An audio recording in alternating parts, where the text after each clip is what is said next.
Hey guys, কিয় আপোনালোকৰ মোৰ খবৰ পাৰো ভালে আৰু আজি মই বহুত দিনৰ মূৰত এটা মিনি ভ্লগ লৈ আহিছো আৰু মই আজি আহিছো মানে পেহিয়াতৰ ঘৰত আহি কি মই এটা আখাৰৰ ওচৰত বহি লৈছো ৰান্ধা বাঢ়া ঘৰত লাগছো মোক পোলা বনাত লগাই দিছো ইমান বেয়া আহাত মানে মানুহ ঘৰত গেলি কাম কৰি খাবাই লাগব কাম নকৰাকে মই বহি খাব নোৱাৰো আৰু এটু পেহি খলিপি আছে আৰু তাই এগিলাক এসাইনমেন্ট কৰি আছে আৰু খাওয়া দাওয়াত লাগি গৈছো মানুহগিলাক মানে মই কষ্ট কৰি বনাইছো আৰু এহাতে খাইছি পেট পূজা কৰিছে লাগতে মইও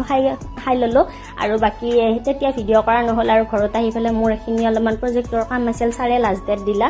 মানে মোৰ সময় মোৰ কাম কৰিবৰ কাৰণে ৰখি থাকো না সেইকাৰণে অৱস্থা বেয়া হৈ গৈছে মই আমি দুটা হলো এইচএস কেণ্ডিডেট আৰু এগিলা বিল্ডিং আঁকিছো দেই গাইছে ৰিয়েল কাটো বিল্ডিং সাজবাই নৰো সেইকাৰণে বোলো বহিতে এগিলা বিল্ডিং সিলিং আঁকি ফেলে মই এগিলা কালাৰ চালাৰ কৰো তাইও কালাৰ কৰিছি মইও কালাৰ কৰিছো আৰু আমাৰ দুটাৰ এই গতি অৱস্থা আৰু আপোনালোকে দোৱা কৰিব আমাৰ দুটা যাতে পৰীক্ষা ভালদৰে